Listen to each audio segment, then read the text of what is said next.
A Rádio Morro Agudo passa a apresentar a partir de agora o programa Espaço Novo Tempo, da Igreja Adventista de Morro Agudo de Goiás. Cidade de adjacência aí, né?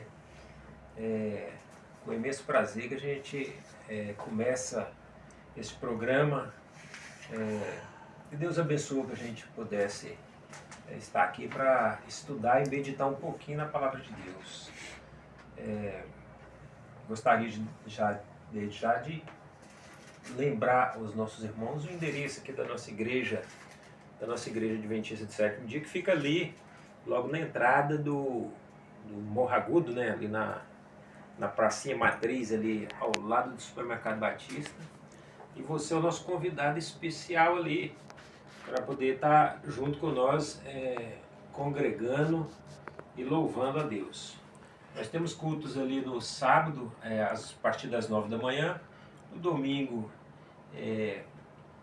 a partir das 19 horas, e na quarta-feira também, a partir das 19 horas. E temos também o canal da TV Novo Tempo, canal 51, Canal da Esperança. Você pode acessar ali o canal 51, que vai ter muita programação, entretenimento ali de qualidade para você e sua família. Temos também, todas as sextas-feiras ali, às 17h30, o Espaço Vida e Saúde. A nossa irmã Magalhães apresenta ali todas as sextas-feiras o Espaço Vida e Saúde, onde fala ali de vários temas ali voltados para a saúde humana e baseado também na Palavra de Deus, né? Que o nosso foco principal é estar falando ali sobre a Palavra de Deus, usando a Palavra de Deus como o nosso foco principal. Gostaria também de apresentar o nosso irmão Javes aqui, que vai estudar conosco, e o nosso irmão Lindomar, né? Hoje a gente vai falar sobre o Santuário de Deus. E eu já começo com uma pergunta para o nosso irmão Javerson, né? Uma pergunta bastante contundente, que vai falar sobre o santuário. Mas primeiramente a gente gostaria de fazer uma oração antes de começar a estudar aqui, porque a Palavra de Deus é um livro inspirado pelo Espírito Santo, e a gente tem que pedir sabedoria dos altos céus para a gente compreender a Palavra de Deus e assim a gente poder colocar em prática na nossa vida. Então convido a cada um dos nossos irmãos a curvar as frontes e vamos falar um segundinho com Deus. Amoroso Criador e eterno Deus, obrigado ao Senhor pelo privilégio de poder meditar um pouquinho na Tua Palavra. Amém. O Seu livro vai ser aberto e que o Senhor fale ao nosso coração, ao coração dos nossos ouvintes. Amém. Que possamos compreender a Tua Palavra em toda a essência, assim colocar em prática na nossa vida essa nossa oração. Nós te oramos em nome de Jesus Cristo. Meu irmão Javerson, para que Deus precisaria de um santuário? Você poderia falar um pouquinho para nós a respeito do santuário? A Bíblia, ali desde o livro de Gênesis, Apocalipse, a Bíblia fala nesse santuário.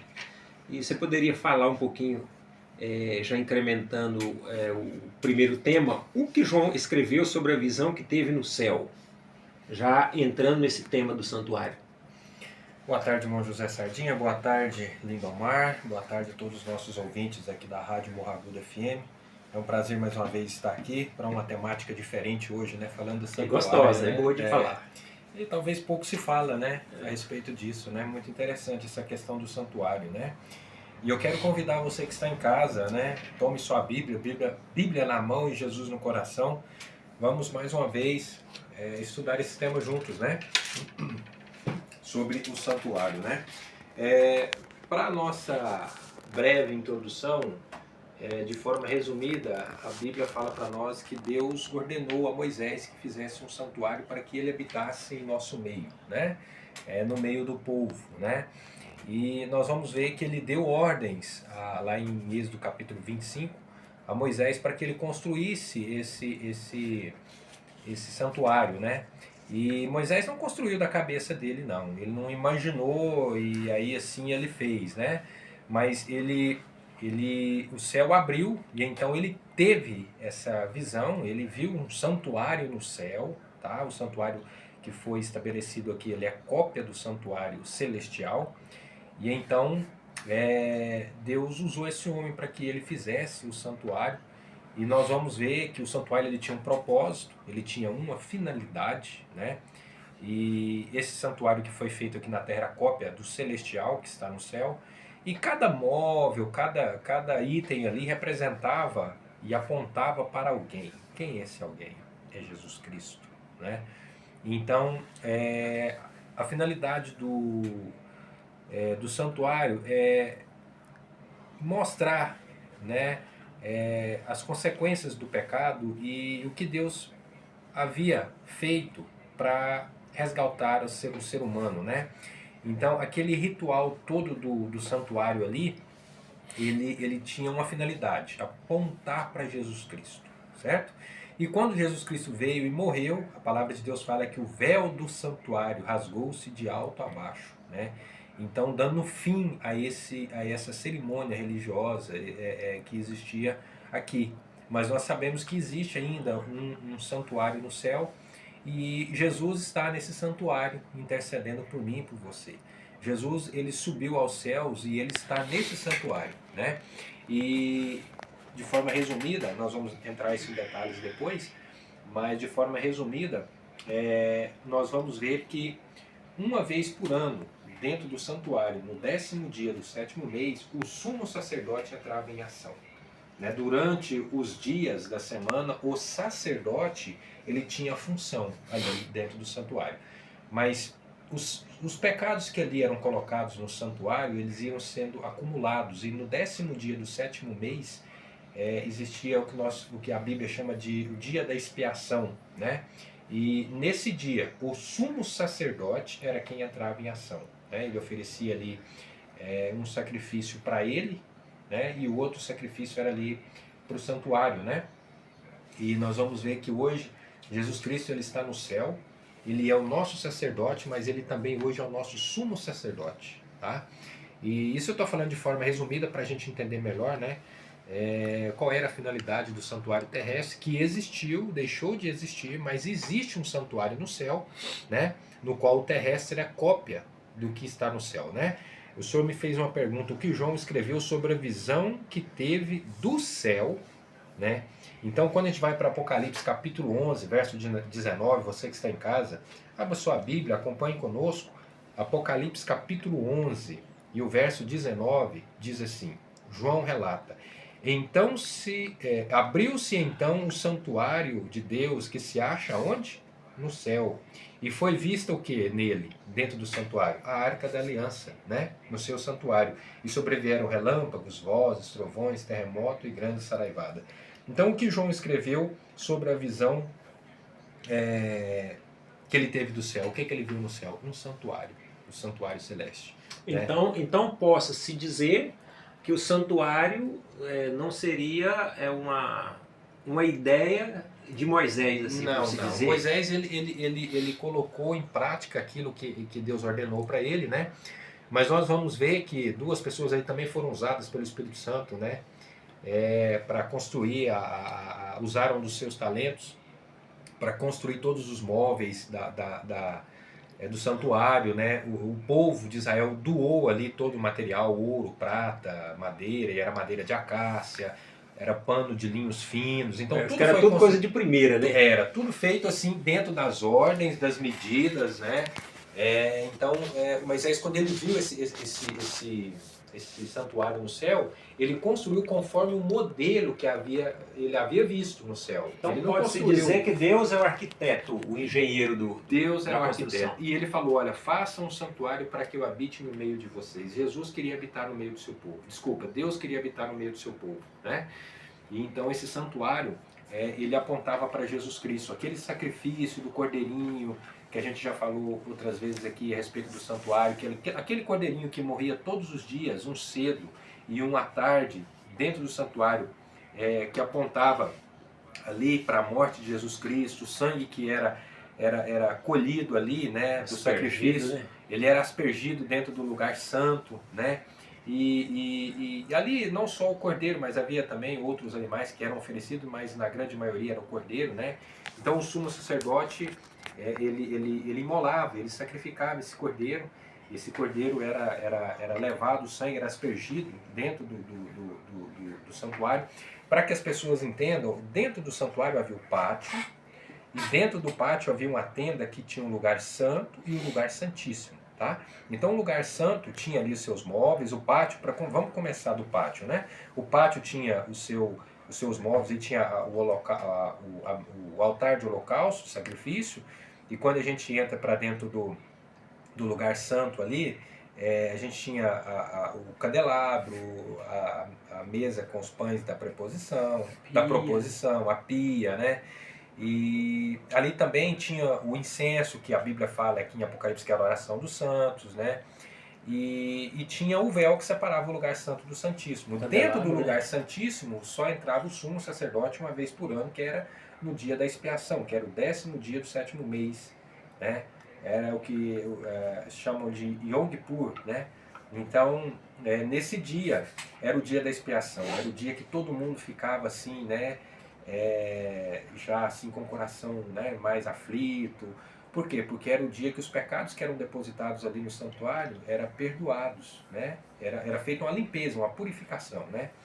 E então nós vamos ver que Deus separou um povo para isso, que eram os levitas. Eles cuidavam do templo, né? Do santuário.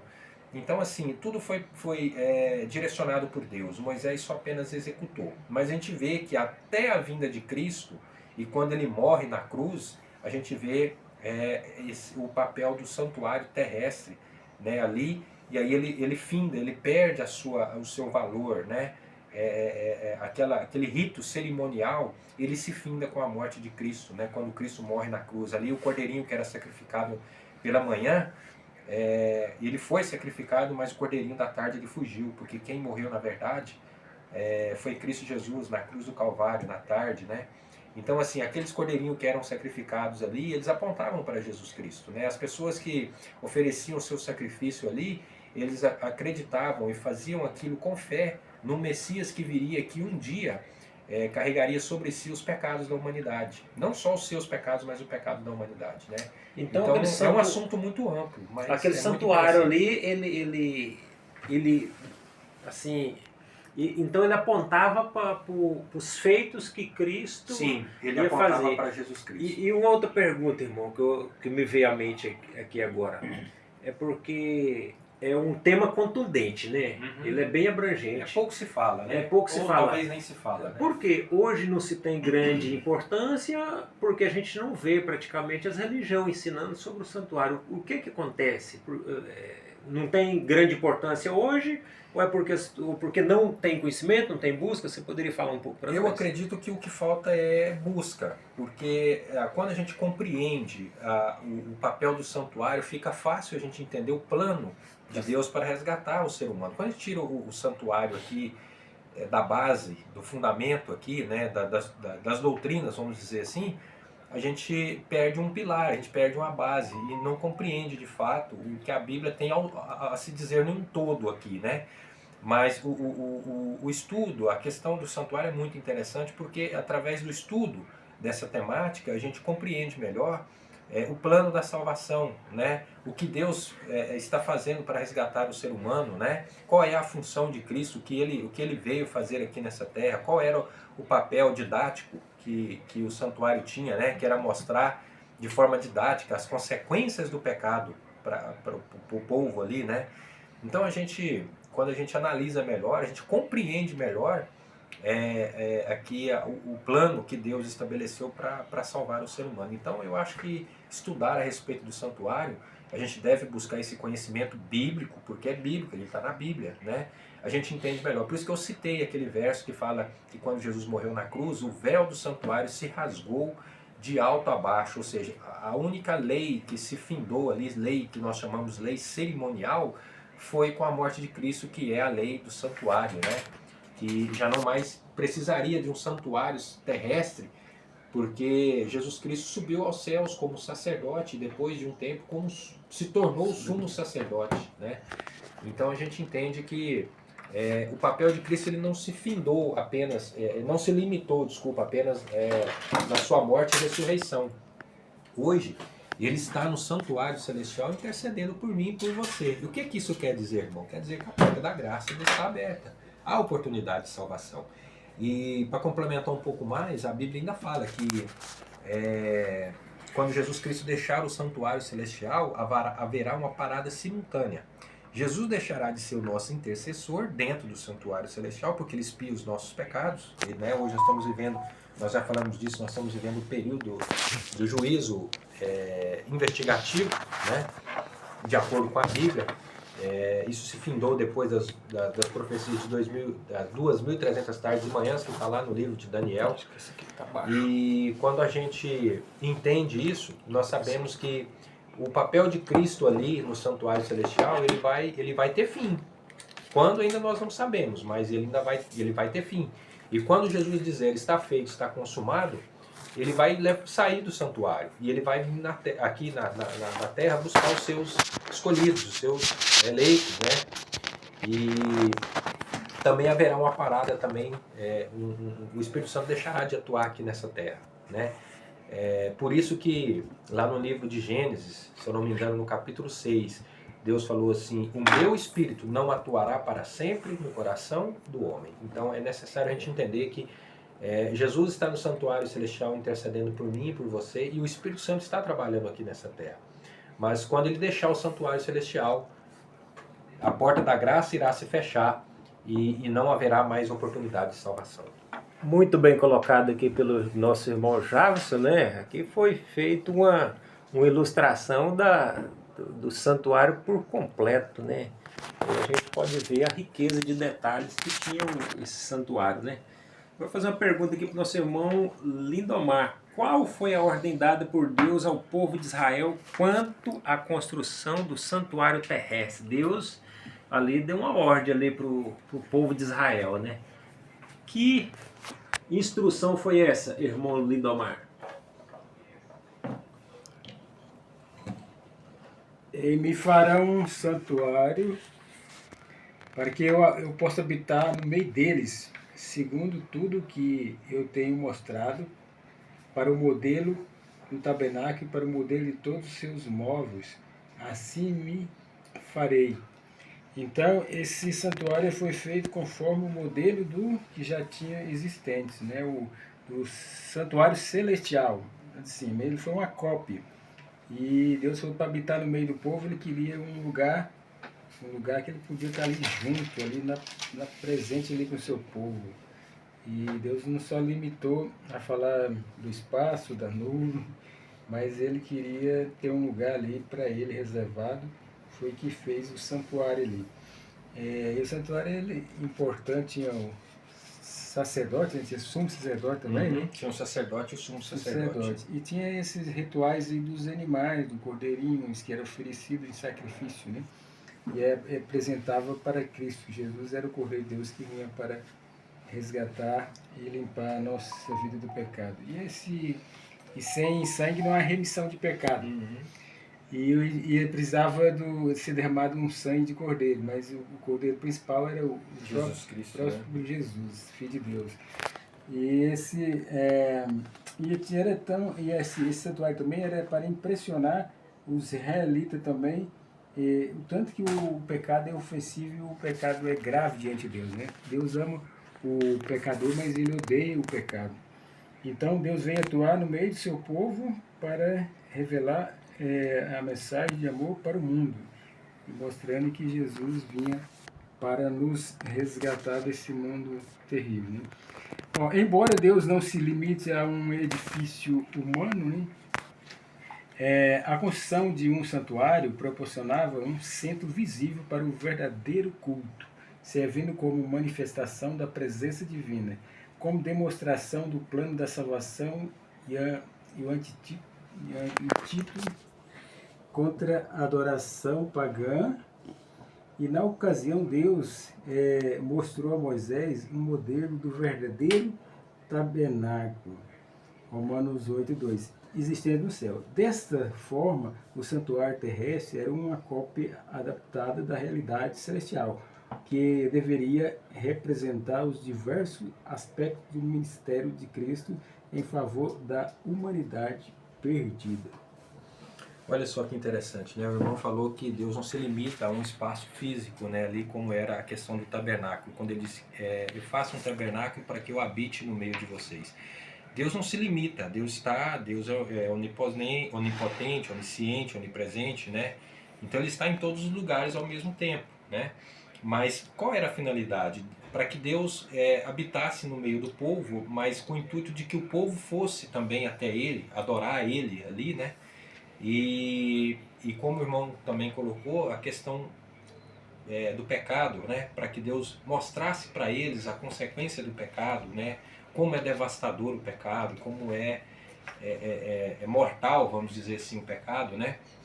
E ele ainda citou um verso na Bíblia, acho que você está lá em Hebreus, que fala que sem derramamento de sangue não há remissão de pecados. Não é porque o sacrifício de bodes e touros, o sangue desses animais, tinha o poder de perdoar pecados, mas é para eles entender que o sangue inocente derramado por aqueles animais ali, que eram animais que eram os escolhidos a dedo, eram animais perfeitos, que eram oferecidos ali em sacrifício, aquele sangue que era aspergido ali, era para demonstrar o quanto o pecado era terrível, né? E que o sangue do nosso Senhor Jesus Cristo, que um dia seria vertido na cruz, é que de fato iria perdoar os nossos pecados, né? Então ali era uma forma didática que Deus instituiu para que o povo, de certa forma, conhecesse melhor o pecado e suas consequências e o que Deus estava fazendo para mostrar para eles o plano da redenção, né? Como ele faria de forma didática, ele mostrando o pecado e suas consequências, mas que Deus tinha uma solução para isso, né? Por isso que eu repito mais uma vez, todas as vezes que eles falaram, que eles faziam esse ritual, eles faziam aquilo com fé naquele que um dia viria, de fato, para morrer pelos pecados da humanidade, né? Hoje nós cremos e temos fé naquele que já veio e morreu por cada um de nós, né? Então, nós entendemos que o papel do santuário ele teve uma finalidade. A gente até às vezes fala, né, que o santuário terrestre ele teve uma data de validade, ele se findou com a morte de Cristo, né? Então, para a gente entender melhor o plano da salvação, entender o que Deus faz para resgatar a humanidade, a gente tem que entender sobre o santuário, né? O irmão falou a respeito de Hebreus 8:2, né? Que fala sobre o verdadeiro tabernáculo, né? Há um tabernáculo, um santuário no céu. João teve essa visão lá em Apocalipse capítulo 11, quando nós lemos, né? Então, quando eu falei para vocês que Moisés, quando ele construiu o tabernáculo, ele construiu com uma finalidade, com um propósito, né? E o povo começou a entender qual era o plano da salvação, qual era o plano que Deus tinha, né, ali no sacrifício, em apontar para eles e mostrar para eles que um dia ele viria a essa terra e ele se sacrificaria para salvar a humanidade. Irmão, com certeza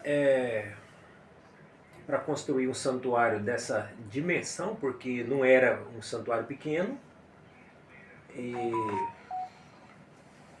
para construir um santuário com a qualidade que a palavra de Deus mostra, com certeza teria que ter muitos recursos, muito dinheiro, né, para construir. E da onde vinha esses recursos, irmão? Da onde que era a base principal, o dinheiro em si, o recurso para a construção desse santuário, ele vinha da onde? Olha só, que o povo ofertou, doou ali tudo o que precisava para fazer o santuário, né? Nós temos uma referência aqui em Êxodo capítulo 36, e o verso 3, você que está em casa nos acompanhe, Êxodo capítulo 36, o verso 3. E ele diz assim: estes receberam de Moisés todas as ofertas que os filhos de Israel haviam trazido para a obra do serviço do santuário para fazê-lo. E ainda cada manhã o povo trazia mais ofertas voluntárias. Chegou um ponto que as ofertas eram tantas que acho que Moisés chegou a ponto de falar, olha, já é o suficiente, né? Porque as ofertas eram doadas ali, eram dadas pelo povo de Israel, né? E eles traziam para a construção, né? E o que eles usavam? Eles usavam madeira, usaram linho, prata, ouro, né? E tudo isso foi transformado nos utensílios, né? Que também, de forma resumida, nós vamos falar isso daqui um pouco, cada utensílio daquele apontava para alguma coisa ou para alguém. Para quem que ele apontava? Para Jesus Cristo. O cordeiro, a mesa, o altar do holocausto, os pães. Olha só, Jesus disse: eu sou o pão da vida. Lá nós tínhamos o pão da preposição. Jesus diz assim: eu sou a luz do mundo. Nós temos o candelabro, né? Ali os 7 castiçais, né? O candelabro ali, né? Então nós temos várias referências ali que apontam para Jesus Cristo, né?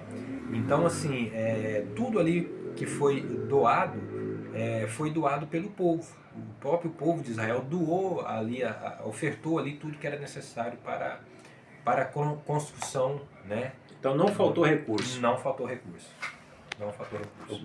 O povo doava com generosidade.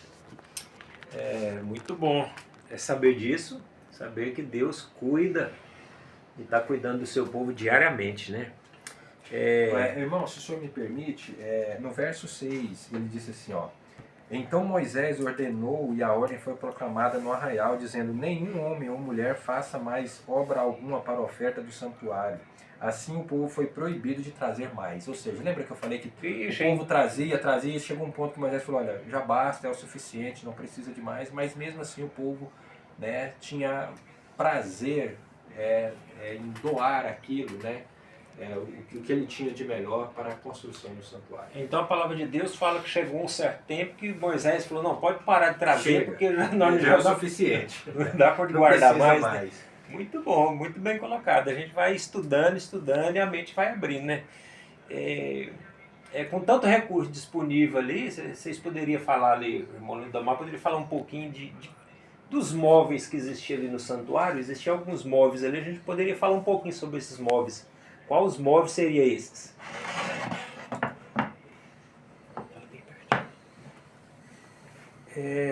A tenda da congregação e a arca do testemunho e o propiciatório que está por cima dela, e todos os que pertencem da tenda, e a mesa com seus utensílios e o candelabro de ouro, com todos os utensílios, e o altar do incenso, e o altar do holocausto, e todos os seus utensílios, e a bacia com seu suporte. Aqui também fala assim que no átrio e no pátio estava o altar do sacrifício, e que os holocaustos acendia com cheiro suave ao Senhor. Tem várias passagens aqui. Aí o símbolo de Cristo que havia de se entregar a si mesmo por nós, como oferta de sacrifício a Deus em aroma saudável. Também havia uma bacia com água para purificação. E a água representa o Espírito Santo. Está em João 7, 37 a 39. A palavra é João 13, 10 e João 15, 3. Efésios 5, 26. E o batismo, João 3, 5. Fala sobre lá de Nicodemos, né? João 5, 3. João 3, 5. E Romanos 6, 3 a 6. E 1 João também 5, 8. E no lugar santo e diário ficava a mesa dos pães, com 12 pães feitos de flor de farinha, e representando Jesus, o pão da vida. João 6, 48. No lado esquerdo estava o candelabro de ouro, com 7 lâmpadas, continuamente acesa. João viu o candelabro no céu, Apocalipse 1:12, e as 7 tochas ardendo diante do trono de Deus. E Jesus no meio dos 7 candeeiros. E o próprio Jesus diz que ele é a luz do mundo, João 8:12. Diante do véu e do altar de incenso, o sacerdote queimava incenso de manhã e à tarde, que está em Êxodo 30, 7 e 8. João também viu o altar de ouro diante do trono de Deus no céu, Apocalipse 8:3. E diz que também o incenso subia com orações do santo. Apocalipse 8, 3 e 4. O lugar santíssimo era o mais sagrado. Ali ficava a Arca da Aliança, contendo as tábuas da lei de Deus, Êxodo 26, 33, e Hebreu 9, 4. E João descreveu também a Arca de Deus no Santuário Celestial, Apocalipse 11, 19. Sobre a tampa da arca, conhecida como precipitatório, Propiciatório. a presença de Deus era visível, simbolizando o seu trono sagrado. E no Apocalipse, o Senhor é retratado assentado sobre um trono glorioso, Apocalipse 4, 2. E aí por diante. Então são várias passagens aqui, isso aqui é muito importante e bem profundo o tema. Então tem que Lembra que nós buscar falamos, bastante, né? o senhor lembra que nós falamos a respeito dos utensílios ali, dos móveis ali dentro do santuário, né?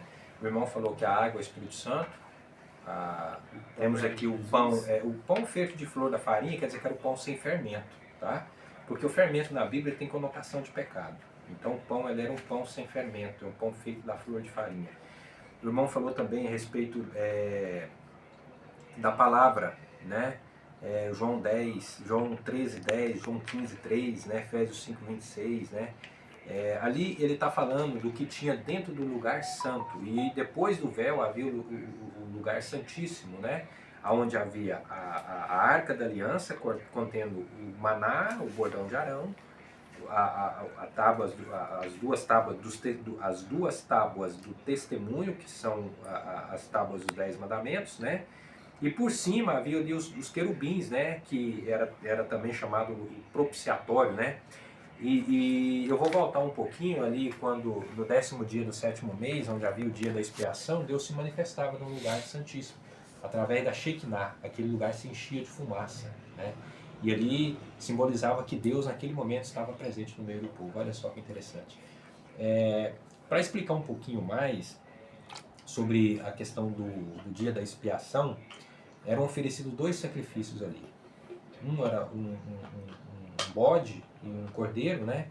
E um era sacrificado para Deus, e os pecados que eram ali colocados dentro do santuário, um era ofertado para Deus, o outro ele carregava sobre si os pecados, certo? 2. Então um era sacrificado para Deus, o outro era mantido vivo. E esse bode que era mantido vivo, ele carregava sobre ele os pecados que ali estavam depositados ali no lugar, ali no santuário, certo? E esse bode, ele não era sacrificado. Esse bode, esse cordeiro, ele era levado, se eu não me engano, acho que era um bode, ele era levado ao deserto e lá ele era solto. E lá ele morria de fome e de sede. Certo? Então, quando a gente estuda essa questão do santuário, a gente vê que nesse dia havia o dia da expiação, 10º dia do 7º mês, né? Que era chamado dia da expiação. Então os pecados que ali eram depositados durante o ano eram perdoados assim nesse dia, né? Então a gente vê também depois disso, que não está aqui no nosso guia de hoje, né, na nossa temática, que eram também 7 festas ali do povo de Israel, né? E uma delas ali vinha depois do dia da expiação. Mas o que eu quero mostrar para as pessoas que estão nos ouvindo é que o santuário ele teve uma finalidade, ele teve um papel, e hoje existe um santuário no céu, porque isso que nós estamos falando aqui era cópia do que existia no céu. Ele existiu aqui na terra, ele teve a sua função até a vinda de Cristo, né?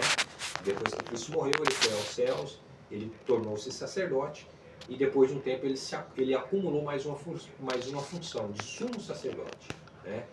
Então ele se comparece diante de Deus tendo essas 2 funções, sacerdote e sumo sacerdote. Para quê? Para interceder pelo povo. Agora ele é aquele cordeirinho que, aliás, ele foi aquele cordeirinho que foi imolado ali no pátio, né? Então aquele cordeirinho que morreu ali no pátio, ele apontava para Jesus Cristo, que um dia viria e se oferecia como sacrifício vivo para a humanidade, né? E aquele sangue derramado, não sangue de touro, de bode ou de nenhum animal, mas sim o sangue de Jesus Cristo, seria o único e suficiente para salvar a humanidade caída, né? A humanidade contaminada pelo pecado. E aí sim, com seus méritos, com seu sacrifício, Jesus comparece diante de Deus e através dos seus méritos ele justifica o ser humano, né? Dando para ele, através dos seus méritos, a salvação, que é impossível pela obra humana, mas é sempre possível pelos méritos de Cristo Jesus. Quem poderia entrar nesse santuário, irmão? Poderia falar para nós a respeito disso? Era qualquer pessoa, qualquer hora, como que era? O sacerdote ele atuava todos os dias, né? Como eu falei para vocês, o sacerdote ele estava ali no santuário todos os dias, né? Ele recebia o animal era sacrificado, o sangue era aspergido no lugar santo, mas uma vez por ano entrava o sumo sacerdote, que ele entrava no lugar santíssimo. No caso era o pecador que levava o... Sim, o animal, né? Olha só, para você ter ideia, o pecador que havia pecado, de acordo com o seu pecado, ele levava um animal, né? Aí vamos falar a respeito do cordeiro, que talvez seja o animal que era mais oferecido em sacrifício, né? E ele pegava aquele cordeirinho perfeito, sem defeito algum, e sacrificava aquele cordeiro, e aquele sangue era aspergido dentro do santuário, né? Então aquele cordeirinho inocente, que não tinha nada a ver com o pecado daquele homem, né? Daquela pessoa, era oferecido ali, né? E quando a gente vai para Hebreus capítulo 9, versos 6 e 7, vamos lá, Hebreus capítulo 9... Irmão, e se eu sou um pecador? Vamos voltar lá. Se eu sou um pecador e estou arrependido e eu não tenho esse cordeiro para levar, como que eu fazia? Tá. Hoje nós não precisamos de sacrificar nenhum animal, porque Jesus ele já se sacrificou por nós, né? Jesus ele veio, porque a finalidade do santuário era apontar para a vinda de Cristo, né? Por isso nós falamos que todos os móveis, o irmão até mesmo leu aqui, o candelabro, os pães, né? A água que estava na pia ali, a mesa do propiciatório. É porque a gente está falando sobre o sacrifício de cordeiros, mas eu lembro que tem uma passagem na Bíblia que parece que Jesus lá, parece que ofereceu, não foi bode, né? Não foi carneiro, parece que não teve, parece que ele ofereceu, foi um sacrifício menor do que isso, né?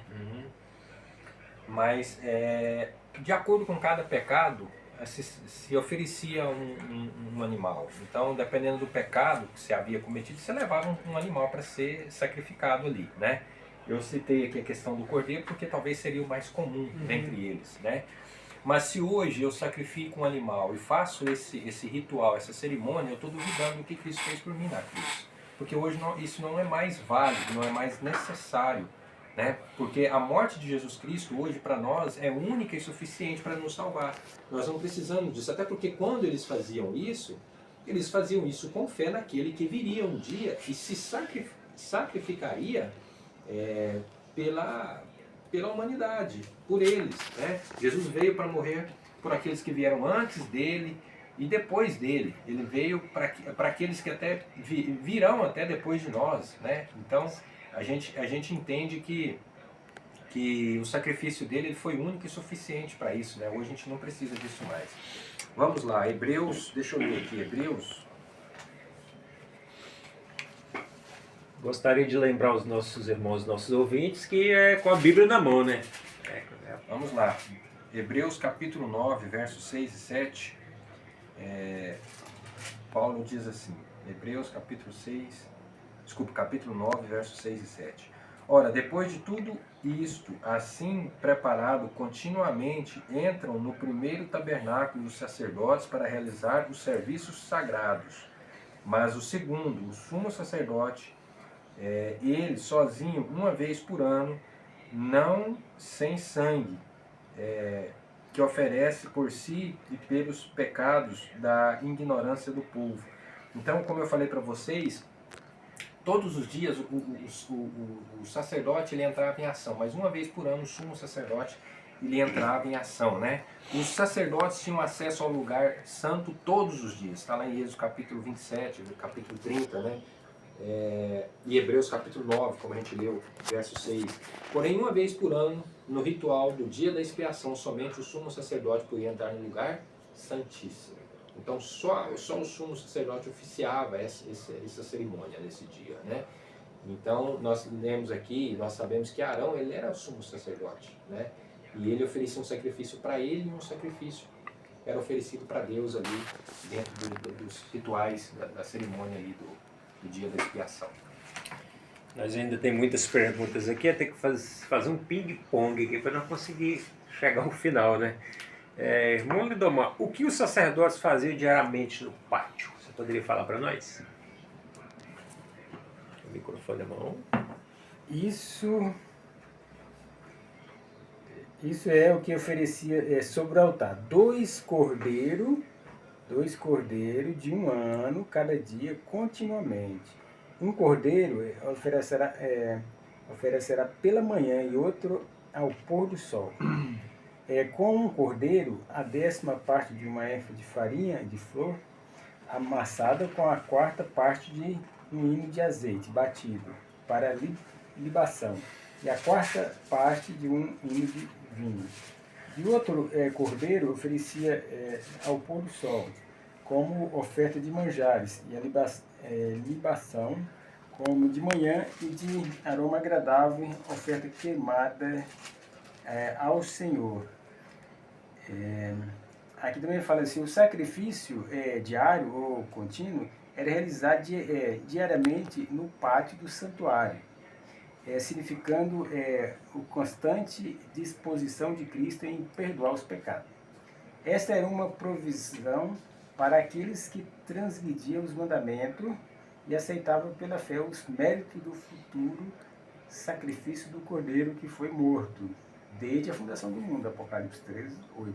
Contudo, uma vez ao ano, havia uma cerimônia especial de sacrifício pelo seu pecado. Essa cerimônia, uma vez por ano, daquele sumo sacerdote? Isso, é o dia da expiação. Que entrava lá para fazer a limpeza do santuário? Isso. E a próxima pergunta vai falar, né, justamente isso. A próxima pergunta vai falar justamente sobre isso. O que era realizado uma vez no ano, no 10º dia do mês? O Jás poderia citar aí para nós? Nós falamos aqui, né, e a passagem está aqui em Levíticos, capítulo 23, versos 27 e 28. Então, Levíticos, capítulo 23, versos 27 e 28, diz assim, ó, mas ao 10 deste mês 7º será o dia da expiação, tereis santa convocação, e afligireis a vossa alma, trareis ofertas queimadas ao Senhor. E o verso 28 continua dizendo, nesse mesmo dia, nenhuma obra fareis, porque é o dia da expiação, para fazer expiação por vós perante o Senhor vosso Deus. O dia da expiação ele caía no 10º dia do 7º mês. E era um dia que ninguém fazia nada. Todo mundo ficava com o coração, né, na mão, vamos dizer assim, né, a alma quebrantada, né, porque os pecados que eram colocados ali no santuário, eles teriam que ser perdoados, né. E então, o sumo sacerdote, ele oferecia um sacrifício para perdoar os seus pecados, né, e um para o pecado do povo, né. E isso no dia da expiação. O sumo sacerdote entrava no lugar santíssimo, como eu falei para vocês, né, para fazer a expiação dos pecados e a purificação do santuário. Ou seja, um lugar que era aspergido com sangue, tinha incensos, que nós sabemos que talvez seja para diminuir ali o cheiro, né, do sangue colocado. Então, aqueles pecados que eram depositados, manchados ali dentro do santuário, né, com sangue, eles deveriam ser perdoados e purificados, né. Isso está lá em Levíticos 16:30. O sacerdote, o serviço, diário, lidava com os pecados em base individual. E o serviço anual, que era o dia da expiação, que era realizado pelo sumo sacerdote, ele acontecia para purificação e eliminação dos pecados do povo. Então eu falei para você, durante o decorrer do ano, todo mundo oferecia, olha para você ver que o irmão leu que era o cordeiro morto de manhã e à tarde. Quantos cordeiros? Talvez vários. E os sangues aspergidos ali eram, cada sangue, cada mancha que havia ali de sangue era o pecado que era revelado, era mostrado ali, né? Então, no 10º dia do 7º mês, o sumo sacerdote entrava em ação para pedir perdão pelos pecados ali colocados no santuário celestial, no santuário terrestre, e Deus perdoava ali os pecados que haviam, né? Era um ritual para perdão e purificação do santuário terrestre. Irmão Lindomar, como que era feita essa limpeza aí? Como que a Bíblia ilustrava essa limpeza do mal ali no arraial de Israel? Poderia ilustrar para nós?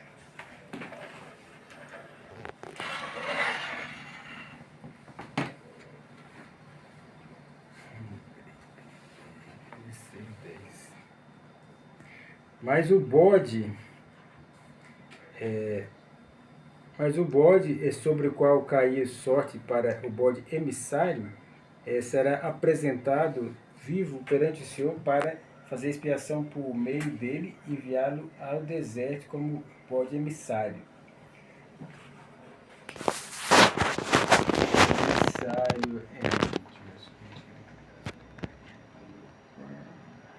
Havendo, pois, acabado de fazer expiação pelo santuário, pela tenda da congregação e pelo altar, então fará chegar o bode vivo.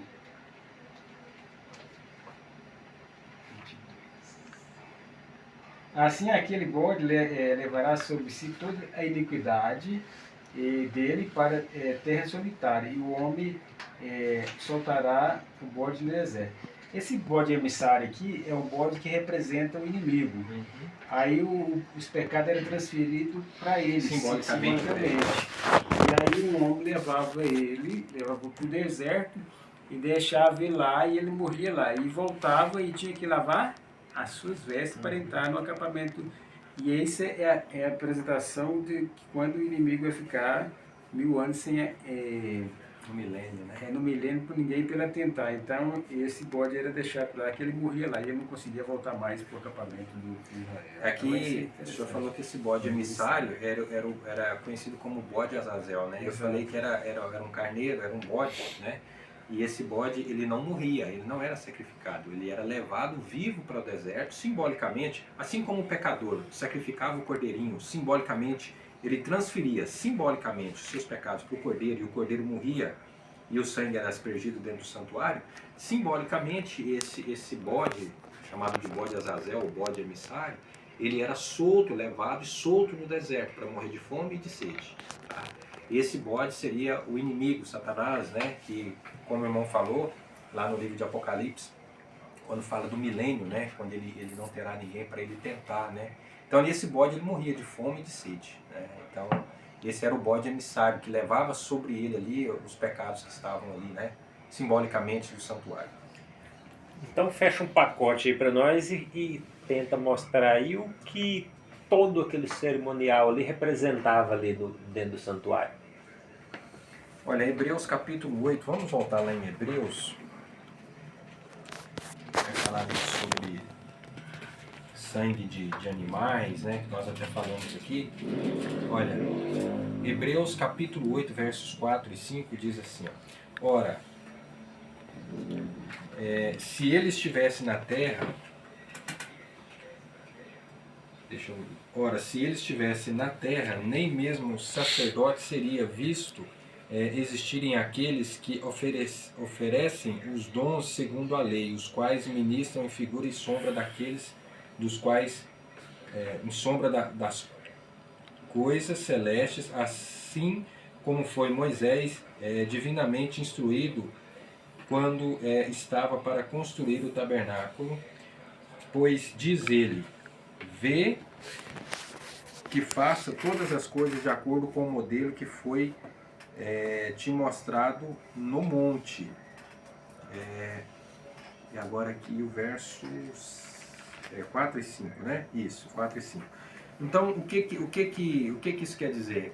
O sistema de sacrifício do Antigo Testamento ensinava ao povo a natureza terrível do pecado, foi aquilo que eu falei na introdução, né? E apontava para Jesus Cristo, esse era o papel, era a finalidade do santuário terrestre, né? E que era Jesus Cristo, o único que poderia perdoar pecados, né? Os muitos sacrifícios não eram eficazes por si mesmo. Hebreus 10, 4. Deixa eu ler Hebreus 10, 4, aqui que a gente está pertinho. Porque é impossível que sangue de touros e de bodes remova pecado. Lembra que eu falei para vocês que é simbólico, né? O sangue de touros e pecado, touros e bodes não poderia remover pecado, né? Mas simbolicamente ele mostrava o que era o pecado para o ser humano. Didaticamente, né? Então, muitos desses sacrifícios não eram eficazes por si mesmos, né? Pois o pecado é uma ofensa moral. Só o sangue de Jesus Cristo, ilustrado por aqueles sacrifícios simbólicos que nós lemos aqui de Hebreus 8:5, pode expiar os pecados da humanidade. Então, assim, só pelos méritos e pelo sacrifício de Cristo é que nós podemos ser perdoados. Então, quando eles faziam aquele ritual, aquela cerimônia, aquele sacrifício ali do cordeirinho, aquilo simbolicamente apontava para a vinda de Jesus Cristo. Então, por isso que eu falei que todos os móveis, o cordeirinho, né, a pia com água, o pão, o candelabro, ali dentro do lugar santo, a Arca da Aliança, né, e todos os itens ali apontavam para Jesus Cristo. Então, ele era o centro, por isso que nós falamos que o antítipo, o títipo encontrou o antítipo, né, aquilo era a sombra daquilo que viria, né? Ou seja, aquilo apontava para aquele que viria e se cumpriu. O santuário ele se cumpriu quando Cristo morreu na cruz e ele perdeu a sua validade aqui na terra. Se tratando do santuário celestial, quem é o sumo sacerdote que ministra hoje ali no santuário? Poderia falar para nós, irmão? Está aqui em Hebreus 8:1.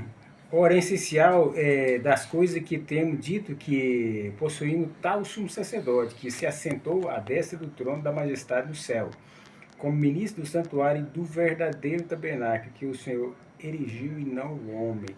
Então, hoje nós temos um sumo sacerdote que está sentado à destra de Deus, ao lado direito do trono de Deus, o próprio Jesus. Ele entrou lá e está fazendo o sacrifício, está intercedendo por cada um de nós. Aqui, só um pouquinho aqui, tá aqui.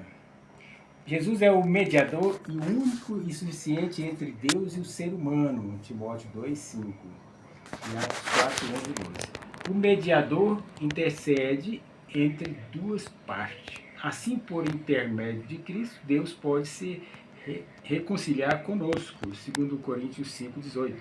Como o nosso representante, Cristo intercede por nós diante do Pai, oferecendo os méritos do seu sangue quando o aceitamos. 1 João 1:7-9 e 1 João 2:1 e 2, que fala que ele hoje é o nosso advogado, né? Ele é tanto o nosso advogado como o juiz ao mesmo tempo. Então, Jesus é o nosso sumo sacerdote que está lá no santuário celestial hoje, intercedendo e fazendo julgamento também, né? Foi o que nós falamos lá no início, né? A finalidade do santuário era mostrar de forma didática o povo, o quão terrível era o pecado e apontar para aquele que viria resgatar a humanidade. Por isso que eu falei para vocês que aquilo apontava, o sacrifício apontava para Jesus Cristo, né? E hoje não precisa mais eu fazer esse sacrifício, porque Jesus se sacrificou na cruz. E diante dos méritos dele, do sacrifício dele, ele se comparece diante de Deus, né, para fazer uma reconciliação, né? Porque o pecado ele causou separação entre o homem e Deus, ele causou um abismo, né? E ele é essa ponte, ele é esse intermédio, esse intercessor, esse mediador, né, que faz a ligação entre o ser humano caído e Deus, né? Então ele é o nosso mediador, o nosso salvador, o nosso redentor, né? O nosso sumo sacerdote. Já respondeu a 11ª pergunta com essa fala. Vamos para a 12ª pergunta. E o que ocorrerá quando o ministério intercessor de Cristo no santuário celestial foi encerrado? Você poderia compartilhar isso com a gente? Eu falei para vocês que haverá uma dupla colheita, né? Jesus Cristo ele está no santuário celestial. Vamos ler lá Apocalipse capítulo 14. Vamos um pouquinho adiante aqui, Apocalipse capítulo 14, versos de 14 a 20. Apocalipse capítulo 14, verso 14 em diante. Diz assim: olheis e eis que uma nuvem branca, sentado sobre a nuvem, semelhante a filho de homem, tendo na cabeça uma coroa de ouro e na mão uma foice afiada. Outro anjo saiu do santuário gritando em grande voz para aquele que achava sentado sobre a nuvem: toma a tua foice e ceifa, pois chegou a hora de ceifar, visto que a seara é grande, visto que a seara já amadureceu. E aquele que está sentado sobre a nuvem passou uma foice sobre a terra, e a terra foi ceifada. Então saiu do santuário que se encontra no céu outro anjo, tendo ele mesmo também uma foice afiada. Saiu ainda do altar outro anjo, aquele que tem autoridade sobre o fogo, e falou em grande voz ao que tinha a foice afiada, dizendo: toma tua foice afiada e ajunta os cachos da videira da terra, portanto as suas uvas estão amadurecidas. Então o anjo passou sua foice na terra e vindimou a videira da terra e lançou-o no grande lagar da cólera de Deus. E o verso 20 diz: e o lagar foi pisado para fora da cidade, e correu sangue do lagar até os freios dos cavalos, numa extensão de 1.600 estádios. O que João está relatando aqui? A vinda de Jesus, certo? Ele vai vir, e aqui está falando aqui da ceifa, né, da colheita, né? E então ele vem para colher os seus filhos, né? Para buscar os seus, né? E a outra seria a condenação, aqueles que não foram salvos, a condenação dos que rejeitaram o Senhor, né? Então aqui é o término da obra do santuário celestial. Pode-se dizer que essa obra ela é feita por etapas e ela não foi totalmente concluída ainda. Não. A boa notícia, irmão José Sardinha, é que Jesus está no santuário celestial intercedendo por mim e por você. Lembra que nós lemos aqui em Apocalipse que Deus segura os ventos, né, da terra? Para quê? Para que nós ainda hoje temos a oportunidade de salvação. Para aqueles que queiram aceitar Jesus Cristo, para aqueles que reconhecem o sacrifício de Cristo e aceitam Jesus Cristo como seu único Senhor e Salvador. Então, a boa notícia é que a porta da graça ainda está aberta. Há oportunidade de salvação para todos que aceitam, certo? E quando ele dizer está feito, está consumado, ele vai sair do santuário celestial. E haverá também uma parada simultânea, assim, também da atuação do Espírito Santo sobre essa terra. Porque o Espírito Santo está atuando no coração do ser humano, no meu, no seu, de todos, né? Para quê? Para nos convencer do pecado, da justiça e do juízo. Então o Espírito Santo vai dizer: está feito, está consumado também. E aí vai se cumprir Apocalipse 22:11. Quem está salvo, quem está perdido. Quando ele deixar o santuário celestial, a porta da graça já se fechou, não haverá mais oportunidade de salvação, né? E aí ele vai vir para buscar os seus.